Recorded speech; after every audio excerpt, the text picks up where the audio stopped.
Once upon a time there was a knight named Austin. He was a member of the Bear Kingdom's Round Table. He was a brave and loyal knight, friend of the king of the bear army, Jacob. One day the peaceful kingdom was having a beautiful banquet, when a villainous schemer came along. He posed as a friend, and he joined with the knights of the Round Table. He convinced Austin there was but one plan, an evil seen countless times. He went to the king of the bears, with a knife behind his back. Austin said, "Can I have a hug? I'm feeling down." And that's when he attacked. He plunged the knife into the king's back. The bear king was now laying dying. It was a brutal attack. But the gods of the kingdom did so weep that the king's punctured heart should freeze over, and his powers were born. Of course, the villainous acts were not done for naught, for Austin was granted the power of passionate flame, and so he used his fiery, menacing powers to dominate part of the kingdom, bringing about the reign of the fire. The new Ice King Jacob reclaimed half of his kingdom. One kingdom was now two, though, and their word forever altered. A friendship so strong, yet how did it falter? As the war raged on between fire and ice, both kingdoms' powers grew, attracting people anew. People joined both kingdoms, and they seemed all but nice. The kingdoms' mights clashed, and one thing was true. King Austin reigned with fear and might. He attacked the citizens and brought them into the fight. King Jacob ruled with love and care. Watching innocents die was more than he could bear. Austin's attack of neighboring lands forced many to flee. Many went to the Ice Kingdom, and their protection the Ice King guaranteed. A brave knight named Sir Green was among the refugees. He joined the Ice Kingdom and soon became a deputy. Jacob and Sir Green pushed Austin's armies back, protecting the citizens and then going on the attack. Austin now feared, and so he sought a new knight. Kyler was found in Austin's prison to his great delight. Kyler was granted some of Austin's power. In exchange, it was the Ice Kingdom he sought to devour. Kyler went to King Jacob, claiming to be a victim of the king's reign. Jacob believed him and granted him entrance into the ice domain. Overnight, explosions grew throughout the land. Sir Green summoned more snow knights. They were really quite grand. However, the explosions were too much, and they faltered and failed. Kyler then appeared, and with his sword, Mr. Green he impaled. King Jacob was trying to protect the young and the old, but this attack was worse than any story can truly be told. King Jacob saw that Kyler was to blame. He threw an ice spear with perfect aim. Kyler was hit and fell back in pain. He knew it was then he couldn't remain. Kyler ran off screaming, "How I love my work!" Kyler disappeared in the night with a devious smirk. The explosions then started in the kingdom of fire. After a moment, he stopped to admire. He was a traitor and schemer, but to Jacob it would seem like he was an Austin redeemer. King Austin and Jacob were allies once more. A truce was born to find Kylo, and the ward they'd explore. Austin and Jacob did search all around for where Kylo did hide. Jacob scouted ahead and looked on in horror. His knights were hung on spikes, and his people were held in tight confines. He contacted Austin, who quickly arrived, realizing Kylo and him were a lot alike. The two then clashed with Kylo, who quickly fell, but Kylo frowned as he had something to tell. "Allies, how could this be?" he proclaimed as Jacob smiled on. "You shouldn't have attacked the man who set you free." Jacob smiled as he said, "You created a truce between Austin and me." Kylo's face became quite puzzled, but before he could speak, Austin swung his great sword at Jacob, who froze it in place. Jacob then held his hand toward the sea. Austin's fate now looked bleak. A trident emerged, and soon Austin's sword would have to be replaced. However, Austin's hands then lit a fire, and soon an axe had appeared. Kylo then used the opportunity to disappear. On his way out, Kylo flipped a lever. The imprisoned citizens then had zombie fever. Jacob held back Austin's onslaught as he used magic to heal the villagers. The fever subsided, ending that ordeal. Austin looked on in rage as the citizens threw rocks. Austin then shot flames where they froze, and they were blocked. This forced Austin to flee. Some citizens then began to chase, but Jacob stopped them and told them to stay in their place. He tended their wounds, and then they went to the sea. Soon they arrived back at the kingdom of ice. King Jacob then saw Austin's forces marching. Jacob then let his powers start charging. A wall of ice was formed, one that nothing could slice. The onslaught was unending. Jacob's powers, however, were not so unbending. Austin's army broke through after weeks of attack. As Jacob's power finally failed at repairing the crack, Jacob was holding the endless force all alone. His true power was shown. He was tired and weak from holding up the great wall, and now that Austin's demons would try and make him fall. However, Jacob held on, putting up a great fight. Austin soon realized that he'd have to bypass Jacob's unending might. Austin's focus then shifted to the children, you see. He rounded them all up, and with that, it was Jacob's defense he was sure to disrupt. Jacob then rushed toward King Austin to save the kids, and with that, Austin revealed the power that he hid. His demons began to possess the kids as they screamed. It was worse than anything Jacob could have dreamed. Jacob wouldn't hurt the kids, so he froze them in place. His magic was running low as Austin laughed. "You disgrace! These kids are mine now. They will kill you, but yet you won't do what must be done." Jacob replied, "You haven't yet won." Austin laughed as one of the kids slashed Jacob across the chest. Austin then took the chance, leaving Jacob no time to rest. His axe flew to Jacob, who summoned his trident, but the army swarmed, and Jacob soon would fall. The story was not over. In fact, it had just begun, for one goddess in particular had another plan. From the clouds above she did watch on for many years. She saw the bear army. She grew attached to the bear's king, as when he fought, it wasn't out of hate or to seek power, but instead for noble goals, like finding justice and saving others from tyranny. So when he lay dying, she was one of the first to shed a tear. But it wasn't until later when she saw her worst fear. The Fire Kingdom was winning. You see, its king corrupted all the knights. Jacob and his people were surviving, though it took all of his might. So the goddess Cheyenne decided she knew what she had to do. Turning herself mortal, this would start the war anew. Her powers were now tied to that of the earth, and she reclaimed some land long forgotten. And with her new earth kingdom she raced in, saving the kingdom of ice. Or did she? Well, that remains to be seen. This is, however, yet another beginning. So many more stories to be told.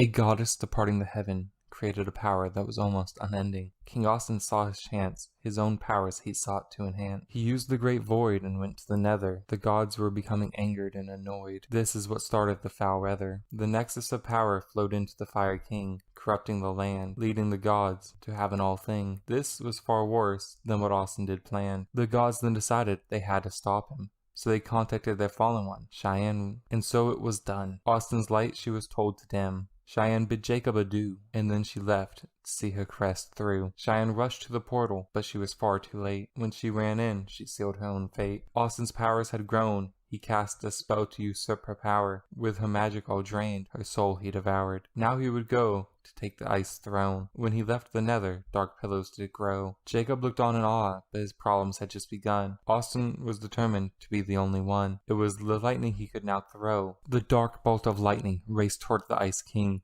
The bolt pierced his armor, turning it to magma. Jacob couldn't do his thing, as his armor turned into plasma. The pain was intense, as the armor burnt his flesh. The water flowed to him. It was quite the refresh.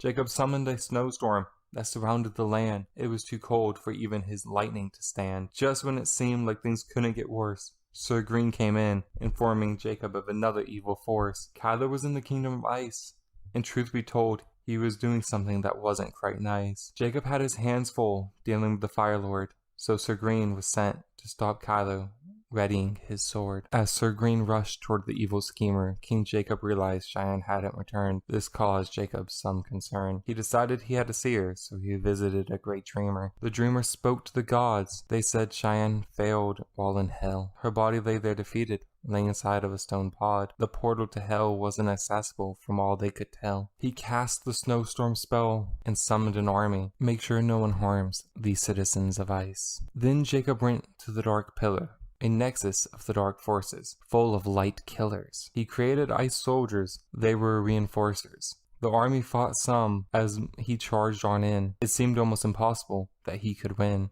But the fight continued, and he made it to the top of the spire. He looked on, and he saw the powers that made the situation so dire. He focused his powers and grew a bright light. With this, the darkness was put into quite the fright. This caused Austin to feel pain, so he rushed to the pillar, knowing Jacob was in his domain. However, he was too late. Jacob went through the nexus, On its way through the darkness, it was trying to be infectious. It whispered lies into his ears. It preyed on all of his worst fears as it tried to control. But Jacob fought back. He wouldn't let it corrupt his soul. When he arrived, he quickly found Cheyenne in the pod.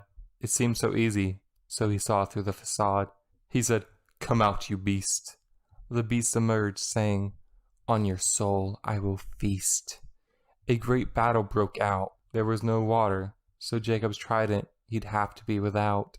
However, his powers were great, and with some effort, the nether started to cool. The beast said, "What are you doing, you fool?" The lava froze, and that area changed.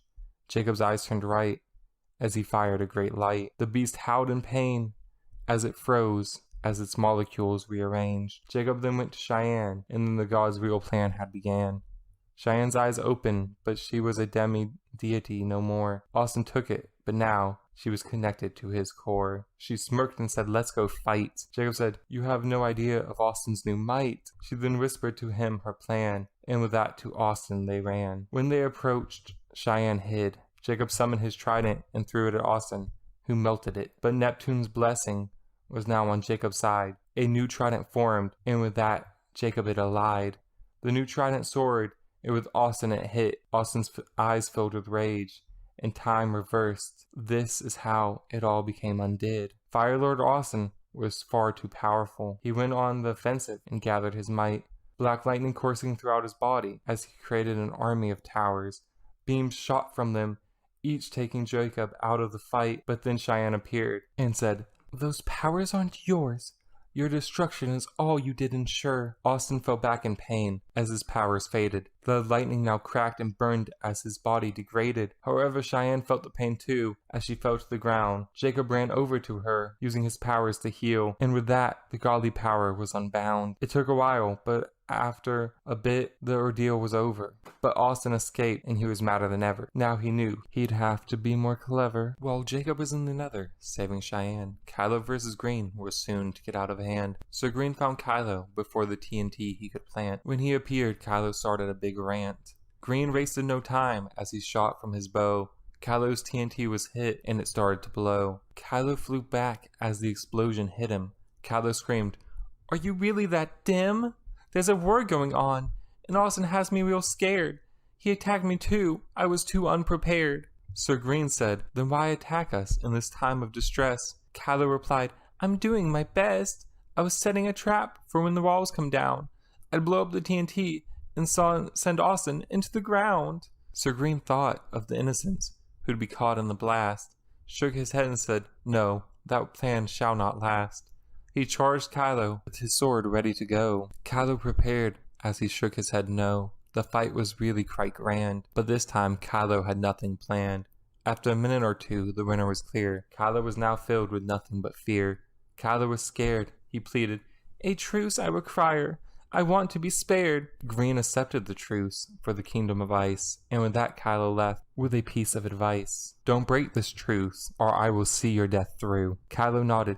"This truth is something I don't want to undo." The dark pillars collapsed, but the corruption remained in the land of the flames. Austin used his citizens as offerings to the darkness. With this, the power of the black flame was all he could harness. The god he allied with was pulling away, despite how he pleaded and gave them power in hopes that they'd stay. He knew the light magic was only becoming stronger. He knew he couldn't wait any longer, so he devised a plan so wicked and mean it was more nefarious than any that had previously been seen. It all had to take place tomorrow night. As Santa was coming, a being of pure light, he devised a plan of his own making. His love for the season was something he'd be faking. He asked Cheyenne and Jacob to make it all cheery. A Christmas truth, they thought. That made sense in theory. Maybe Austin saw the error in his ways, so a tree was put up that brought feelings of peace and delight. It was truly a beautiful holiday display. Everyone went to bed feeling alright, except for Austin, who started to scheme, as the other two kingdoms lived in their dreams. 'Twas the night before Christmas, when all through the land not a creature was stirring, except for one man. It was Austin, you see, up to some nefarious business. The runes how they hung by the castle in the air, knowing St. Nikolai would soon be there. The others were nestled, all snug in their beds, while visions of peace lived in their head. And Austin's hand bled as the runes grew anew. The runes grew dark as St. Nikolai flew. His Santa then fell, and a noise rung aloud. It was then that Santa sung, "Powers that be, protect me!" It was then he was encased in a wonderful tree, as Austin's eyes grew red. It was then he said, "Santa will die, kindness is a lie." Austin then stopped, as a laugh did ring.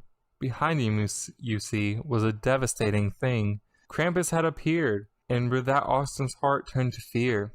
A chain wrapped around him, and soon he fell. Krampus then threw him into the wall. His life did it quell. The noise of the screams caused quite a stir in the night, awakening King Jacob, who saw the big fight. Jacob rushed towards the Krampus, who entered the tree.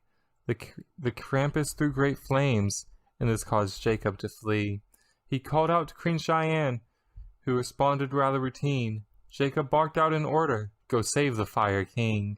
She then embarked, fighting the evil toy things.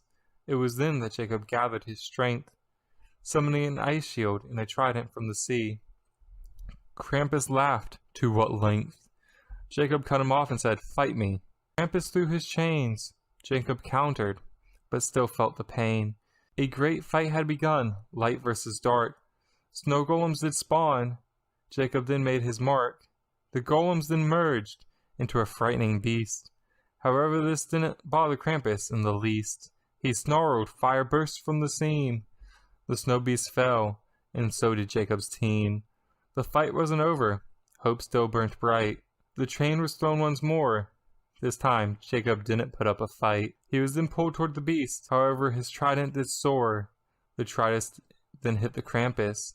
Square in his chest, the beast fell back in pain, and he fled. But still Santa lay dying. Jacob looked on, feeling the powers he was blessed with. He then drew in his magic, as Cheyenne walked in bleeding, in tears. She looked at Jacob and said, "It was worse than I feared." Jacob looked on and replied, "It was truly quite tragic." Jacob's look was apologetic, as his hands began to glow, his magic to shoot into Santa, who laid below. Cheyenne looked at Jacob and sighed. They both know he'd soon have died. Jacob glanced back at her and said, "Protect them, okay?" She shook her head. Was this the only way? Jacob's life then fled from his eyes. Santa then could rise. With Santa's rebirth, light was restored. Cheyenne looked on, and Santa said, "His sacrifice won't be ignored. The Christmas tale has come to an end."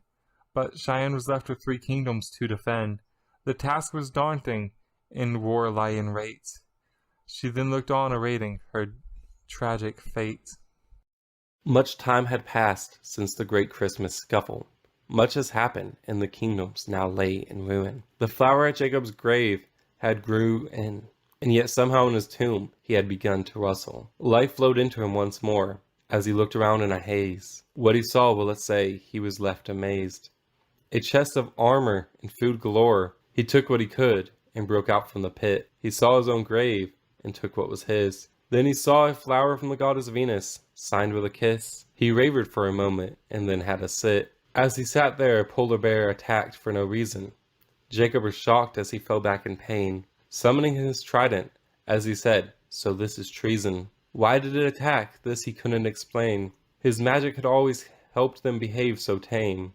It was then he realized his magic was low. It would seem his power he needed to reclaim. He realized the gods could make his powers grow. But first, he looked at his kingdom as it lay in ruins. What was he to do? How would he fix this? And what was its undoing? He once had thought that with Cheyenne's rule, the kingdoms would be at bliss. So he sought out Queen Cheyenne within her castle. But the journey there was quite the hassle. A gas fireball flew, and Jacob's attention diverted. He slayed it and then saw Cheyenne's castle deserted. Outside was a grave, much like that of his own. Cheyenne was fallen, and now Jacob was truly alone. He grieved for a moment, shedding many a tear. It seemed he would be consumed by his fear. Then many gas did appear, and Jacob strung his mighty spear. He followed the shots and saw the kingdom afire. He thought, did Austin live? Could this disaster be his own? He ran toward the land and saw the great spires. The land was corrupted, and Austin lay dead. There was no time to mourn, as an army descended. Jacob was weak, but yet still he defended. As he fought on, he saw how far the corruption had spread. The kingdom of fire was taken, It would seem something evil had truly awakened. Jacob was feeling weak, so he started to falter, and he retreated back to the great altar. He put in a plea to the gods above. As he did, he saw a white dove. He hoped it was a sign and followed it through. The journey was long, but he never quit. He then saw a castle in the sky. It looked so majestic as it floated so high. But he started to shake as his body failed him, and then the light seemed to dim. He called to his magic, and it began to rain. The rain flowed through his body, numbing his pain. He then knew his journey must pause. He needed some sleep and went back to his tomb. He felt more at peace there, no matter the cause. And he slept, and he was filled with visions of doom. The time had come. Jacob was rested and felt anew. It was time, so to the altar he flew. A message was left from an old oracle friend. The gods have been silent to more than just you. I fear the worst. I know not what they've been through. A lot has happened since your fall. Truth be told, not even I know it all. But the problems didn't end. The oracle then warned of a cultist of fire who was manipulating the forces of life and death to their own desire. They brought back the girlfriend of King Austin as a test, but a lifeless corpse without a soul was now in the rest. This has disrupted the mystical arts, and it continues to corrupt many people's hearts. For my vision to be clear, the balance must once again be adhered. With this, Jacob summoned his trident and a storm, and traveled until the villains did appear. The cultists looked on in surprise and fear, and summoned lost souls that became a swarm. The fight was grueling as the souls did attack. Jacob summoned ice armor, but soon it was cracked. Jacob then felt his power surge, and from the sea, Neptune's armors emerged. It flew to Jacob, and with him it merged. Jacob then smiled, and the air itself froze. Not long after, all of the lost souls were purged. Now all that remained were two powerful foes. The cultist summoned a pillar, piercing his chest. As he coughed and from his lungs he did bled, he said, "Austin is the true king." And then he looked at the soulless girl in the cage. "Now rest." The creature looked angry, and it broke through the chains, charging at Jacob as if it was a train. Jacob was shocked. "By the pure power you see," Jacob said, "it is time for you to be free." With that he threw his trident into her chest. The creature fell to the ground, and her body was now at rest. Jacob then merged with the water and traveled back home, where the oracle ran toward him, holding a tome. The oracle's eyes darkened and bled. He delivered his message, and then he had fled. It read, "I have foreseen it all, and the last kingdom shall fall. The gods of light are no more, and darkness mights now will soar. The magic within you remains, and with it hope isn't lost. But you must find a way to restore the balance, no matter the cost. For the child of Zeus, on the castle above, appeal to his sense of humanity's love. Fight the creatures of corruption, and become the disruption." Jacob then knew what to do. He appeared at its door, but then the wind, how it blew, as it began to roar. It slammed him into a cage, as lightning hit it, knocking him out. When he woke up, he saw a man filled with rage. "You are evil, I have no doubt." Jacob was confused, as he responded with caution. "I am not an agent of evil. I'm an agent of light. I fight for it with all of my might. I am here for a favor, for darkness is rising." The man responded in turn with a devilish smirk. "Do you find me a fool? Do you think this would work? I see that armor you stole from my father's bro. You know the reason they're silent. This I know." Jacob shook his head. "Listen to me. Cheyenne and the gods are my friends. The thought of their deaths fill me with dread. I think with your help, this darkness can be put to its ends." The man's smile faded as he shook his head. "I also fear they may be dead." He then explained he was going to Olympus to see for himself, and he pulled a book from his shelf. "When the times come, read this incantation. First, find us some allies, and then fight those apparitions. I'll be back when I can, and together we will plan." With that, King Isaiah departed, and the alliance was started. When King Isaiah entered Olympus, he saw Zeus. He was hung up on a noose. Isaiah rushed, cutting his father down, but then the darkness began to surround. Zeus was dead, and the others too. Now it seems Isaiah's time was through. Isaiah shot his lightning into the surrounding dark, but the power difference was clearly quite stark. Isaiah screamed, "Show yourself, you freak!" A sinister voice responded, "Your future is rather bleak. I killed your parents. In comparison, you are weak."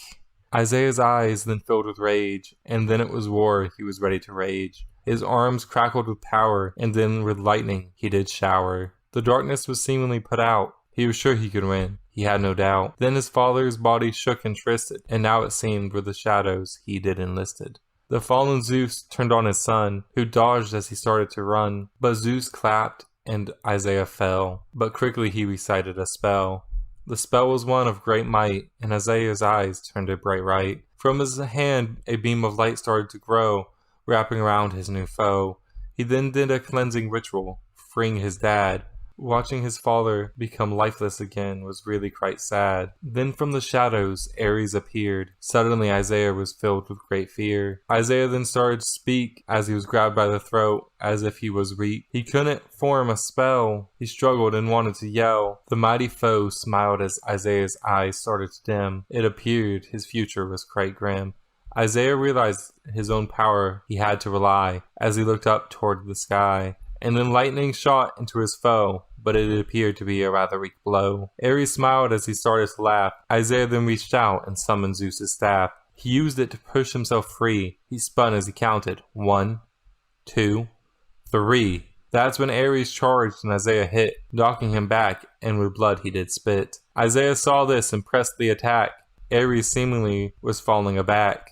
Then Isaiah used his staff for a mighty swing, but Ares caught it and broke it as if it was a mere thing. Isaiah was stunned by this impossible act.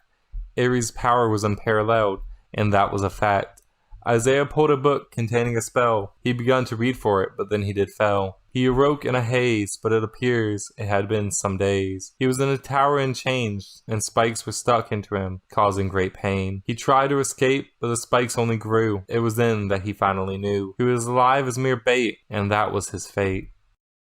Jacob's mission continued as he sought new friends for the alliance. He knew they'd need more strength for their defiance. His people were gone and so were his knights. This left him with only his and Isaiah's might. So he gathered his strength and built an army of new. Snow warriors by the dozen is what he did grew. He then restarted the agriculture. Soon enemies arrived, as if they were vultured. He talked to them and saw they weren't all bad. In fact, most of their stories were quite sad. He allowed them to join the kingdom for sanctuary, though he did so while being quite wary. He had them make amends with all those they wronged, and truth be told, they found where they belonged. Now he had an army of men. He left them behind so they could defend. On his journey he went to look for more allies. One came to mind, though he thought it was unwise. He went to the legion of Chilo's domains. He saw it still standing, but no army remains. Chilo appeared and looked on in surprise, saying, "I don't believe my eyes. Jacob alive? And at my great land? Is it time I take my great stand?" Jacob smiled and said, "Do not dread. I am looking for Sir Green, or maybe the Queen.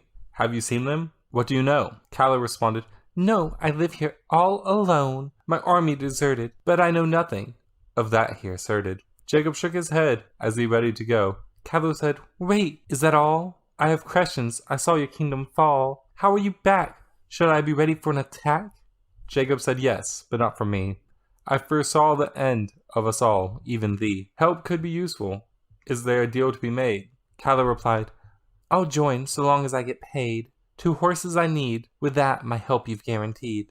The deal was struck and the horses brought, and then they left without a second thought. They arrived at the portal to hell. That's when Jacob used his great spell. When the castle was in sight, Jacob whispered, "Are you ready to fight?" Chilo nodded, then shook with fear when the 3 corruptors appeared. It turns out his fear was well founded, as with attacks they were surrounded. Jacob's armor could handle the blows, but Chilo's crumbled against the foes. Jacob saw this and told Chilo to run. It was too late, and with one final hit, Chilo was done. Jacob's eyes turned right as he decided he wouldn't lose someone in this fight. Ice spikes sprung from the ground into the beast. However, it didn't seem to bother them in the least. So Jacob dodged their many blows, and his trident then started to glow. He shot a beam of light into the beast. It fell, and the others began to feast. They devoured their friend and grew stronger. But Jacob had no fear. He could go on much longer. He froze one in place. He then rushed the other, narrowing the space. The creature then swung its mighty fist. Jacob slid, making it miss. He then swung his trident into its chest. It fell to the ground as if a mere pest. Then he shattered the ice containing the other, and shortly thereafter, it joined its 2 brothers. He turned to Chilo, covered in blood. Jacob said, "Hang in there, bud." Jacob then used his magic to heal. Light was all the 2 could feel. Chilo's wounds were healed, and then he awakened. Truth be told, he was beyond shaken. He looked at Jacob in confusion. Seemingly unaware, he was angered by the intrusion. I didn't ask for your help, you stupid little whelp, he responded. Kylo then got up and started to flee. Looking back, he muttered, next time, it'll cost much more to ally with me, as this time it was practically for free. Jacob once again visited Kylo. He was at the back, working in his silo. Jacob said, hello, Kylo. I request your aid. Kylo responded, what'll I get paid? Jacob said, depends on what you need. Kylo laughed, hee hee hee. Well, I already have some mighty steed, so I want an army, armor, and tools, you see. Jacob pondered, if I give you that, do you promise not to be cruel? Kylo shook his head no, so Jacob frowned as he started to go. Jacob turned back, help me, you know it's what's right. Leave the silo. I know there's still good in you, Sir Kylo. Kylo laughed, hee hee hee, that is no longer me. I respond only to Mr. V. V for vengeance, V for vendetta. I'll avenge more than just my Marietta. Jacob then left, heading to the north. Reaching the sea, and then his trident he called forth. He traveled the waves at speeds almost the speed of sound. On his search, he saved someone from the drowned.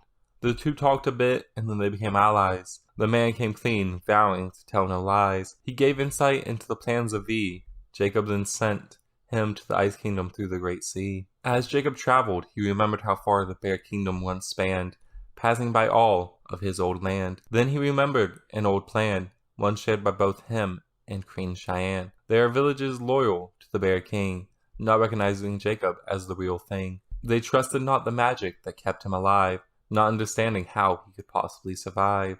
He began checking them one by one. He made some see he was real, and almost all of them knew alliances he had won. Though, to Cheyenne, he was getting closer, this he could feel. He saw a land he hadn't visited since the war. He stopped a meteor as it did soar. When he went inside, he was greeted by a man.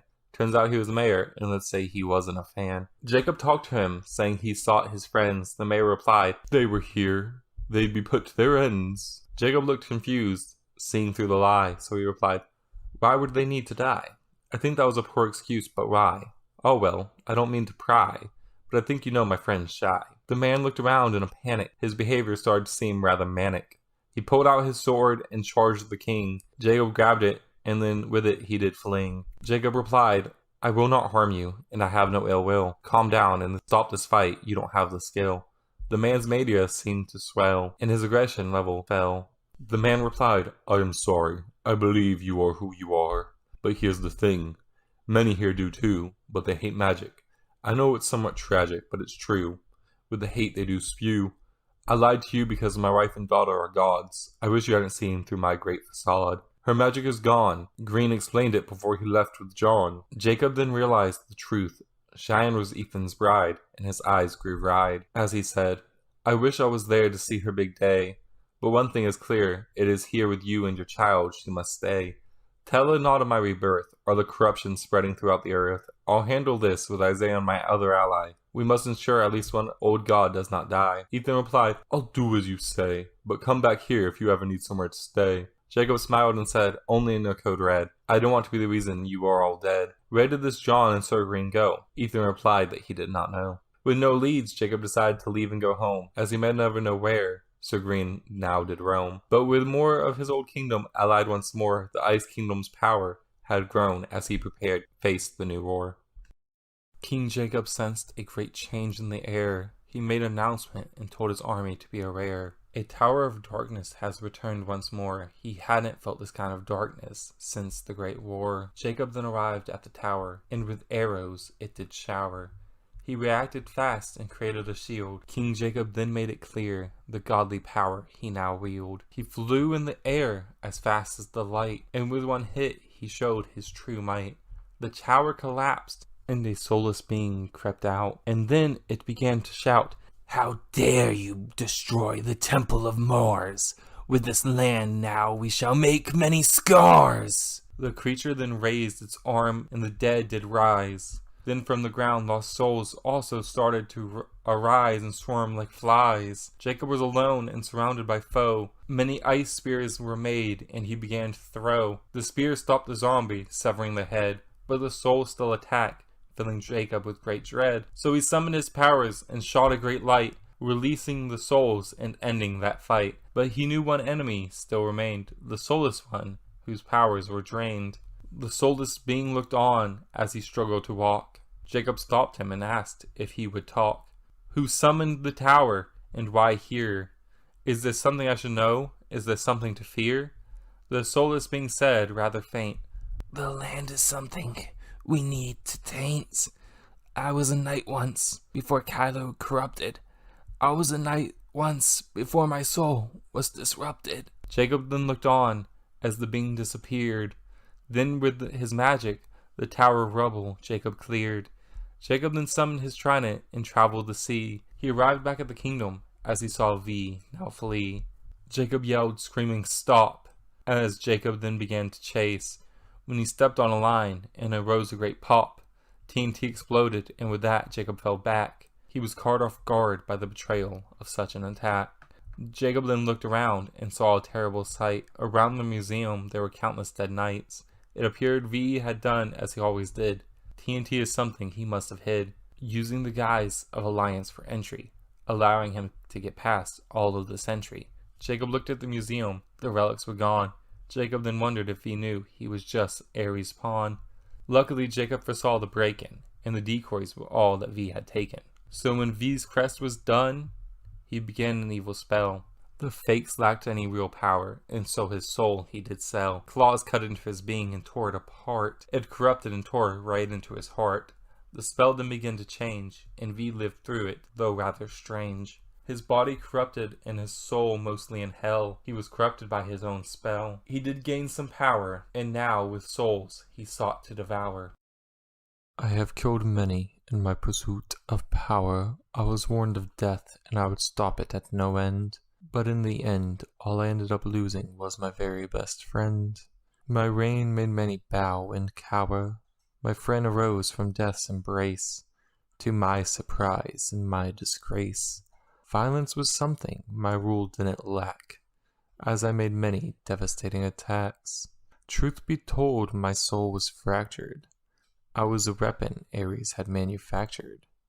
So as the fight raged on and on, more and more of me was seemingly gone. I was but his mere pawn. When the Ice King returned and fought back, surviving all of my attacks, my master lost faith and attacked me with his wraith. I was starting to weaken and lashed out for power. On many innocents I did devour. The day of my death I died a fool. That day was the day I died to a ghoul. Yet somehow he never lost hope. He brought me back, that silly little dope. Now I see Ares and him at war.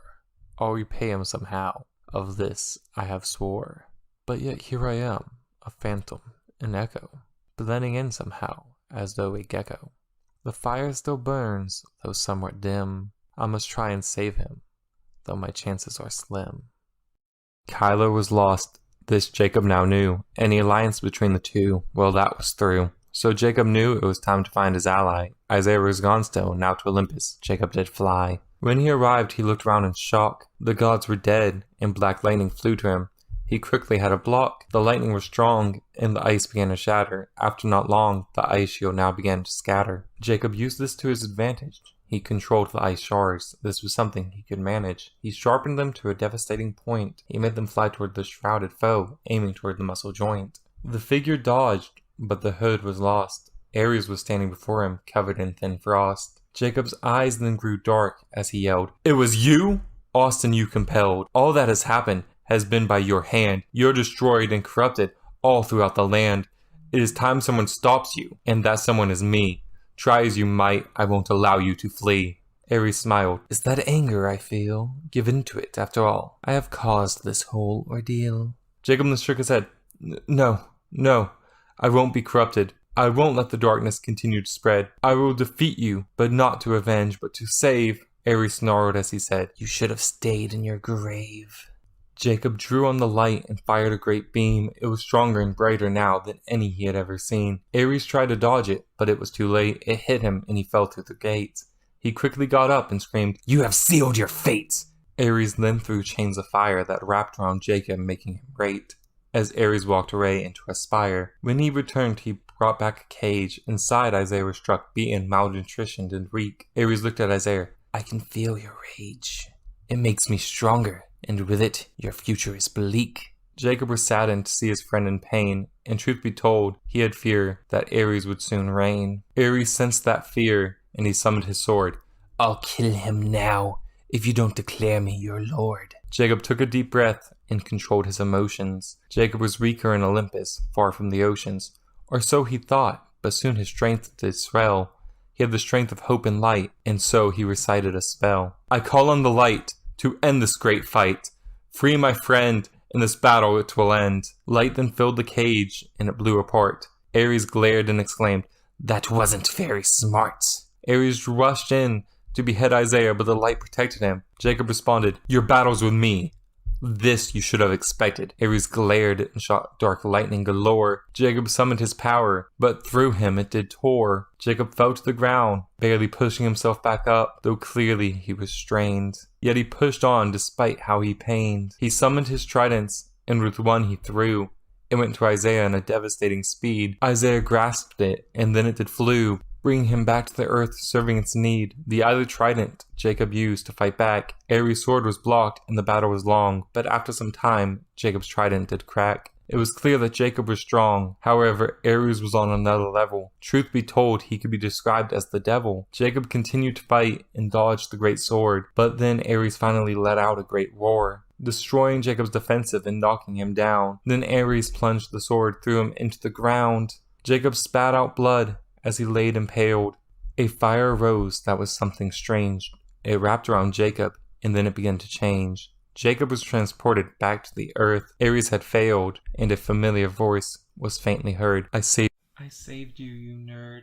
Isaiah is the son of Zeus. He helped fight the Titans, forcing them into a truce. He was the warrior of the gods, though some would say he was rather quite odd. One of his greatest battle was against the mighty Thor.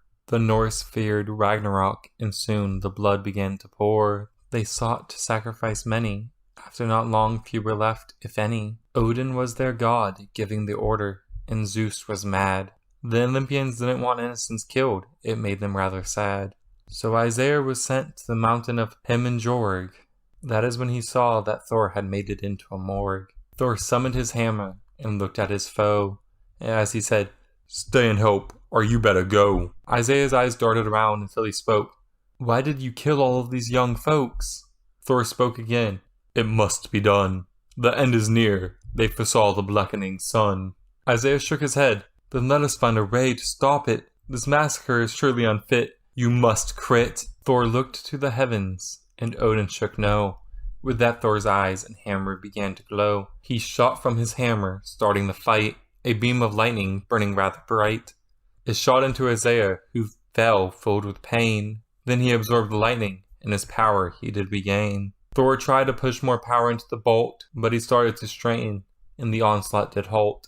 Isaiah grinned, and then summoned his blade. With a single swing, Thor had been slayed. Odin then appeared with fiery eyes. He looked at Isaiah as lightning filled the skies. It shot into Odin, making him stumble. Then Isaiah did swing, and with that he beheaded the Norse king. Then the entire Norse army began to attack. As the battle raged on, the sun turned to black. Everyone then went still, as they all felt a great chill. The ground cracked, and arose a great beast. On their souls it sought to feast. The Norse army then turned to run, but it was too late. The beast had already run. He grabbed the ones who fled, and then they were all dead. Isaiah and the Norse gods then turned to the beast. They then charged it from the east.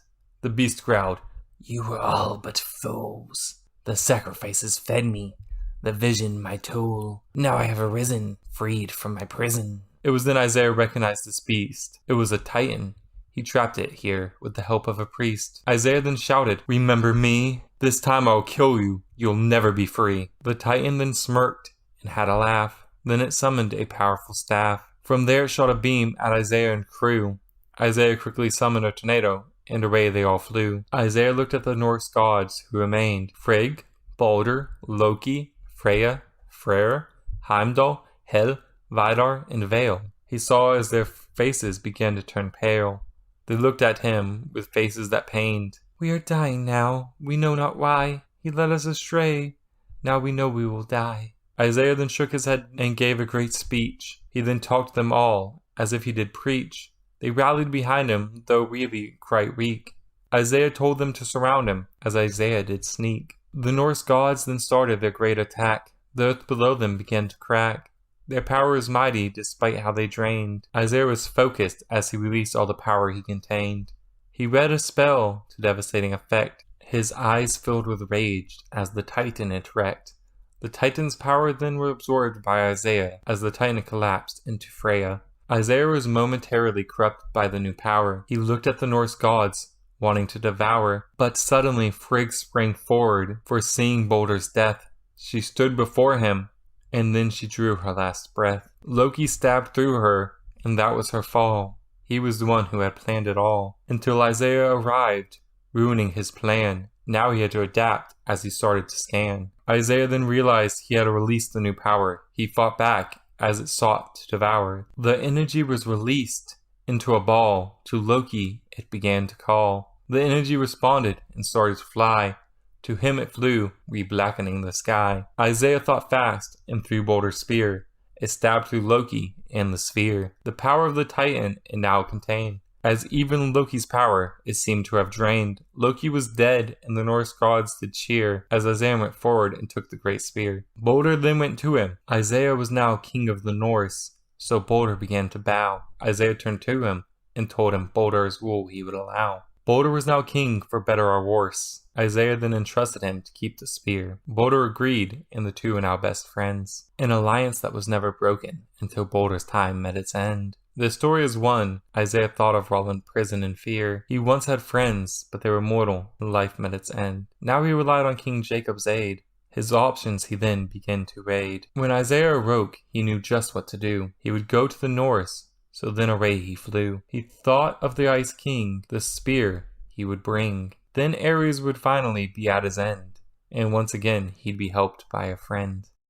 The balance between life and death is the great fail. It has been twisted in turn, disrupting the scale. Now the veil has seemed to have failed. The dead are rising, feasting on flesh. Onward they march as they start to thresh. While the kings lay recovering in their bed, kingdoms are falling to the undead. Oh, they have risen and seek to devour. On you they hope to feed as you do cower. But don't worry, don't cry, please don't have a fit. Just try and avoid being bit.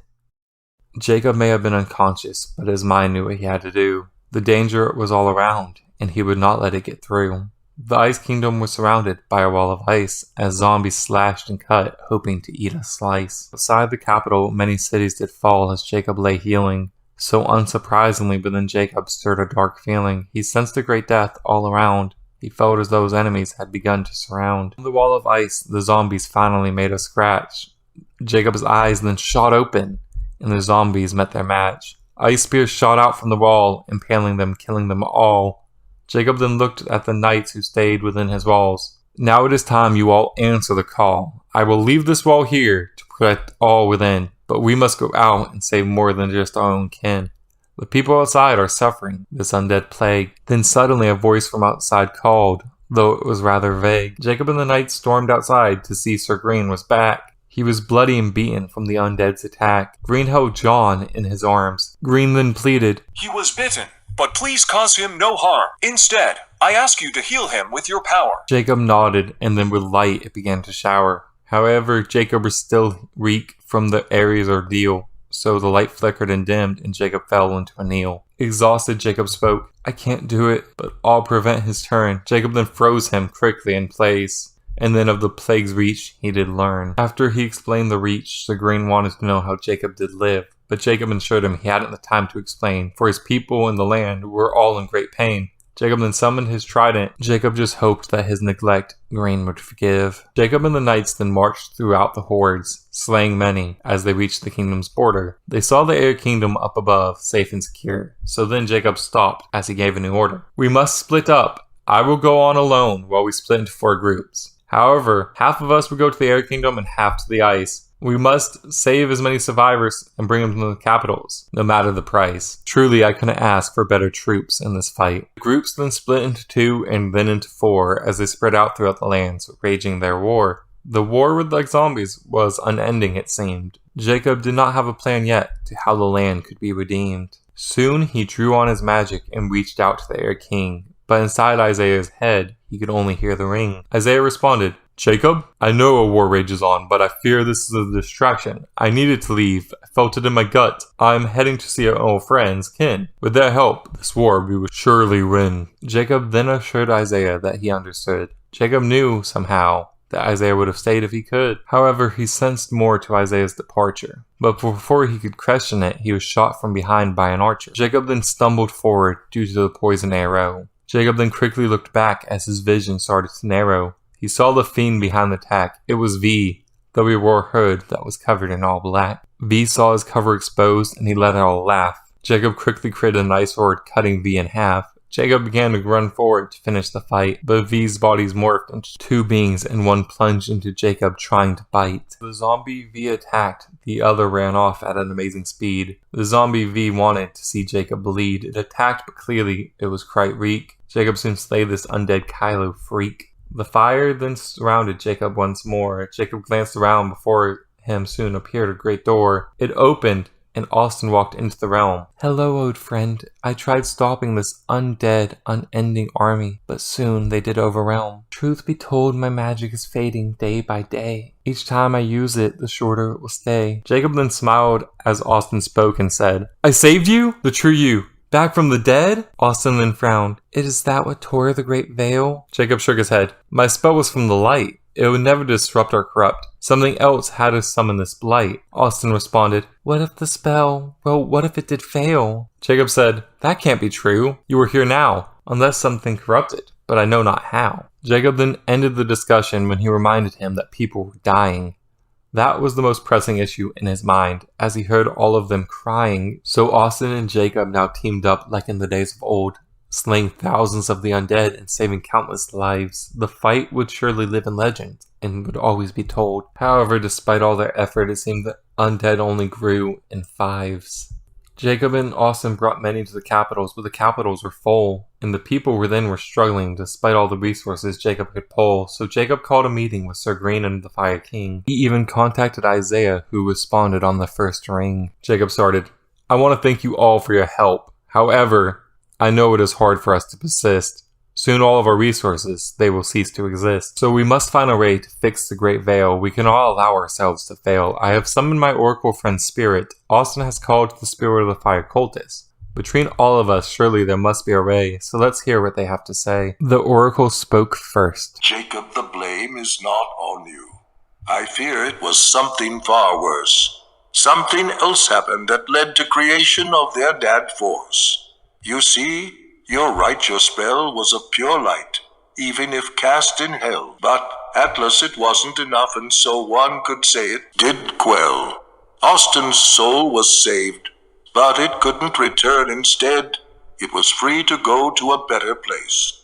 However, Kylo did a spell that disrupted time and space, truly a disgrace.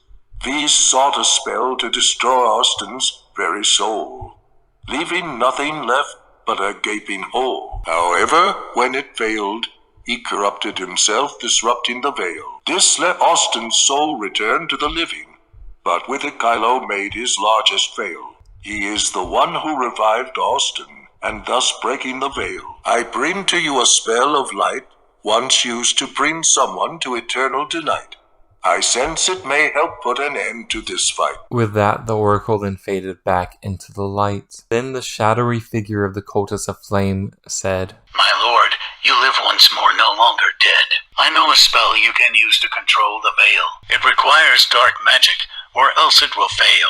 This spell is of the darkest arts, used in the past to control souls corrupting many hearts. The shadow then gave Austin the spell, and then it dispersed into millions of parts. Austin then told Jacob the spell, and Jacob thought for a moment before he spoke. Austin, you have to go to hell to use that vile spell. Down there in Ares' castle lays Hades' cloak. Put the cloak on and summon a Reaper. Use the spell to control the Reaper, but make sure you draw it in deeper. While you do this evil act, I will be in the heavens above, channeling the powers of truth and love. From there, the veil I can try to heal, as we try and control and stop this great ordeal. Together, these spells might not be enough to stop the tear, but I told Isaiah the plan, and he will do his part. Of this I swear. We will seal the veil into a sphere, thus ending this war and stopping all of the fear. With that being said, the plan was now in motion, and Green was sent with Austin to Hell to ensure nothing went wrong while he did the spell. Jacob then opened the door and gathered his power. His injuries he would not let stop him, not in this, the darkest of hour. Isaiah was ready for his part as well. He was ready now. His power had begun to swell. The ritual had now begun, and Austin held death itself within his grip.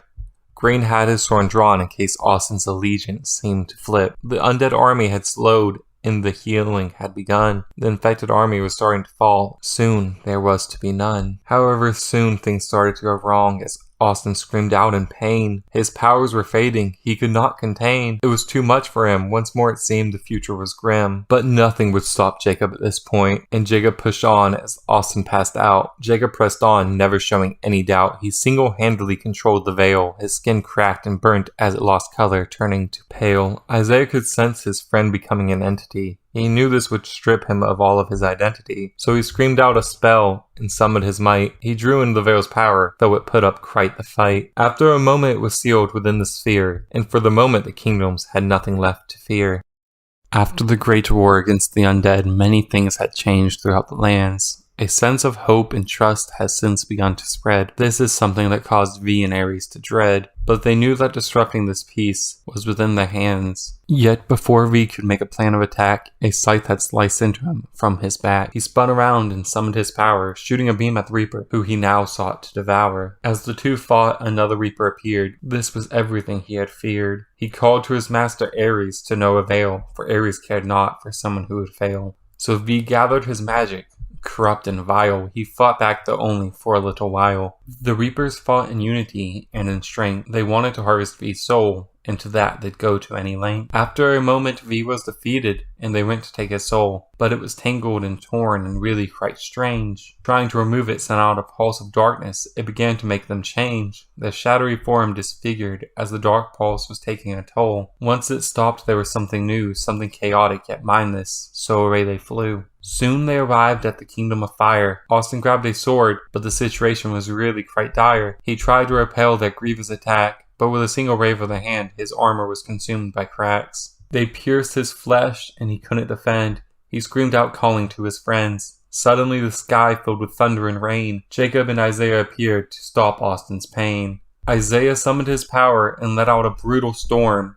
The storm of energy began to tear apart these Reapers' new form. While Isaiah handled the fight, Jacob healed Austin with the magic of the purest light. The Reapers were no match for these gods who came to Austin's aid, so they fled and ran to avoid being slayed. However, it seemed this didn't end the great fight, as even as they left, the Reapers began a great blight. Jacob knew research must be conducted to fix this before food got too low, so with that it was his time to go. Isaiah said he would stay. If an attack from an enemy came, he'd make them surely pay. While Austin decided he must go find some way to return some of his power, he was too weak now, and he refused to cower. On Jacob's journey, he found a new friend. He gained a new knight for the Kingdom of Ice. The knight Alex was brave and wise. Magic and technology was something he seemed to blend, so Jacob asked him for some advice. Alex responded that he might know a way to cure the blight. However, many skeleton mobs they'd have to fight. Jacob and Alex then went to hell. Then the skeleton armies they began to quell. Soon they had many magical bones. Alex smiled and said, "Now we need some mystical stones." Then they returned to the land of the ice and went on to mine.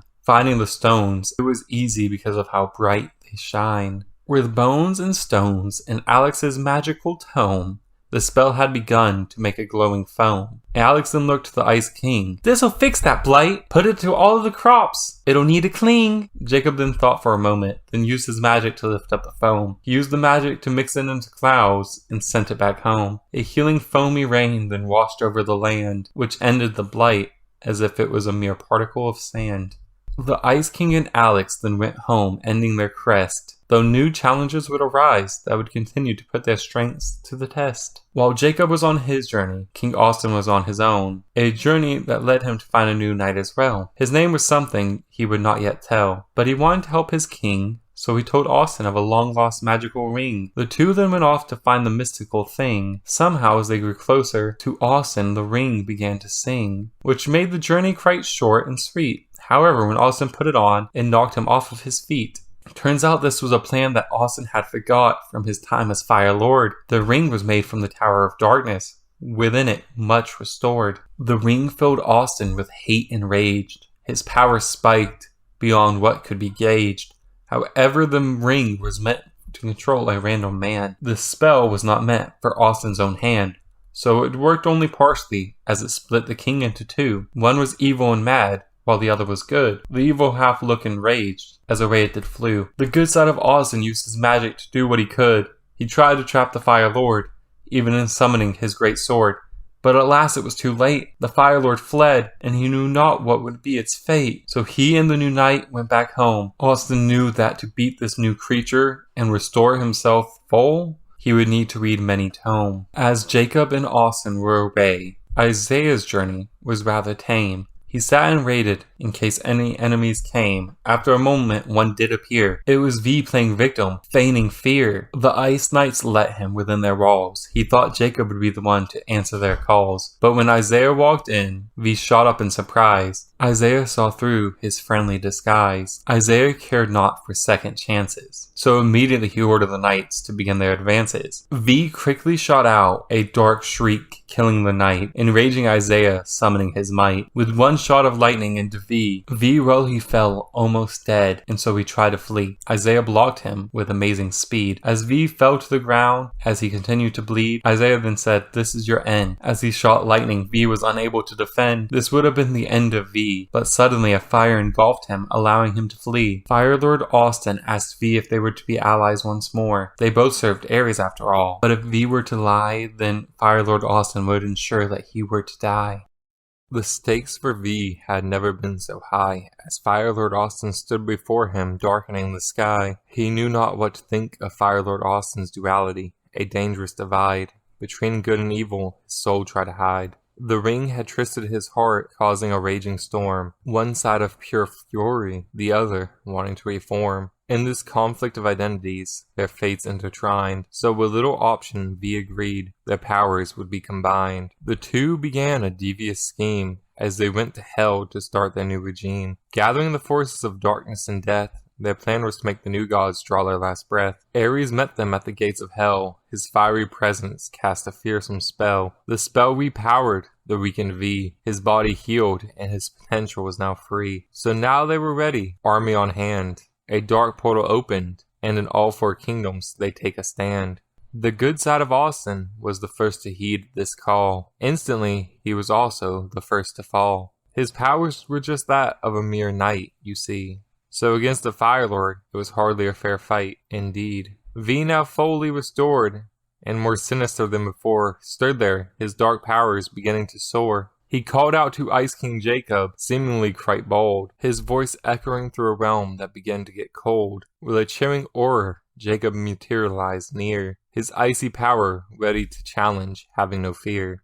The battlefield stood divided, in elemental strife. With fire and ice, the clash of power was rife. V standing alongside the darkness he'd embraced, and Jacob the Ice King who stood there, steadfast with grace. The balance of the realms hung in the air, as V and Jacob prepared for a battle so rare. The fate of the new gods ruled at stake, a choice between darkness and an icy rate. V's dark magic surged, his intentions quite clear, to plunge the realm into endless fear. But Jacob with his power, frost and cold, fought to keep the balance, to break the evil stronghold. The battle of dance, of opposing elements, a symphony of power in their frozen and fiery regiments. V's dark shadow clashed with Jacob's frigid might, as the realm watched caught up in this epic fight. But Jacob knew the importance of harmony's song, and he channeled the elements, trying to right this wrong. With a burst of icy brilliance, he seized the day, freezing V's dark powers, driving the shadows away.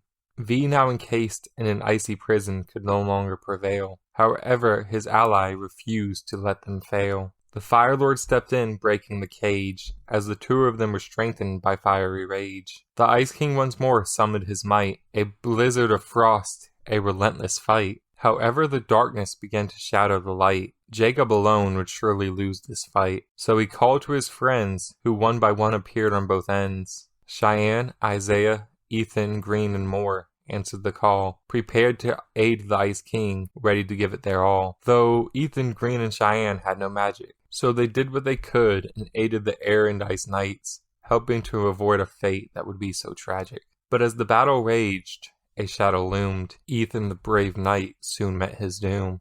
Amidst the icy tempest and the fiery storm, Ethan fell, his spirit brave, yet his body had worn. His sacrifice made to protect the realm, a hero's end to the darkness it did overwhelm.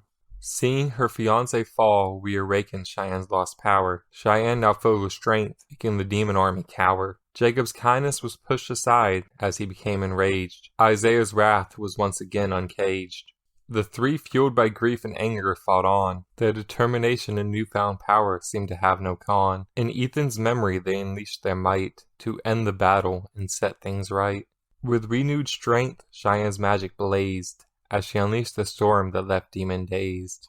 Jacob's icy control became a freezing tempest, power fully being expressed. All of the Fire Lord's flames seemed to instantly freeze. Soon after, he became overcome by a chilling breeze. His boiling blood had fully frozen. However, he would not get the chance to ever become decomposing. Jacob shattered his blood, creating many shards, slowly guiding him through the Fire Lord's flesh past his guards. His body was soon destroyed at a cellular level, nothing left behind of this evil devil.